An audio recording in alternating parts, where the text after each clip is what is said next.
Pinto.co. Boleh dibilang orang Aceh yang paling dekat dengan Ustadz Abdul Somad adalah Muhammad Fadil Rahmi atau Syekh Fadil. Kedekatan mereka mulai terjalin saat keduanya menimba ilmu di pesantren Darul Arafah, Deli Serdang, Sumatera Utara. Biarpun di pesantren ini mereka satu angkatan, usia UAS nyatanya 2 tahun lebih tua dari Syekh Fadil. Ustadz Abdul Somad kelak bukan hanya dikenal sebagai sosok ustadz yang dalam ilmu agamanya, melainkan punya pengetahuan yang luas tentang sejarah masuk serta berkembangnya Islam di Nusantara, terutama di Aceh. Ia berangan-angan bisa mengunjungi jejak-jejak syiar Islam di Aceh era Kesultanan hingga sekarang. UAS ingin pula bersilaturahmi dengan ulama-ulama Aceh, termasuk menziarahi makam ulama yang telah berpulang. Saja UAS tak tahu tempat-tempat yang harus ia kunjungi.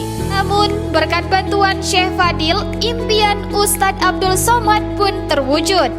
Saya Al-Fakir Abdul Somad, datang dari Provinsi Riau menuju Aceh. Saya dibawa oleh abang saya, kakak kelas saya dulu di pesantren dan di Al-Azhar Kairo Mesir, Al-Mukarram, dan Ku Haji Fadil Rahmi LC. Saya dibawa beliau ke makam Al-Malikus Saleh, Raja Aceh pertama.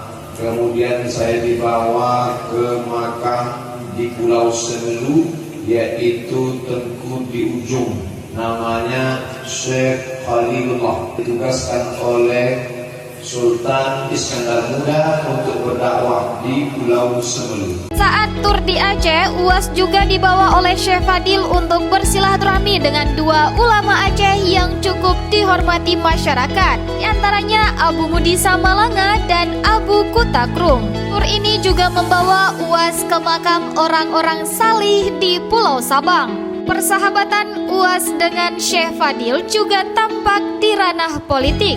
Saat Syekh Fadil maju sebagai calon anggota DPD pada pemilu 2019 lalu, UAS ikut membantu kampanye politik Syekh Fadil. Alhasil, Syekh Fadil lolos ke parlemen dengan total 227.624 suara. Tak lupa pula UAS mendoakan Syekh Fadil agar menjadi pejabat yang baik dan peduli dengan semua orang. Nih, Syekh Fadil telah ditetapkan sebagai calon wakil gubernur Aceh menggantikan Tusop yang meninggal dunia 7 hari lalu. Syekh Fadil berpasangan dengan Bustami Hamzah untuk merebut kursi kepemimpinan di Aceh. Upaya ini mendapat dukungan pula dari Ustadz Abdul Somad. Ustadz Abdul Somad bakal menyokong keputusan politik Syekh Fadil, serta tidak mempermasalahkan Syekh Fadil maju sebagai cawagup bukan cagup. Menurutnya, Syekh Fadil harus melalui proses-proses kepemimpinan di Aceh. Mau tahu berita terupdate tentang Aceh? Baca berita selengkapnya di Pinto.co.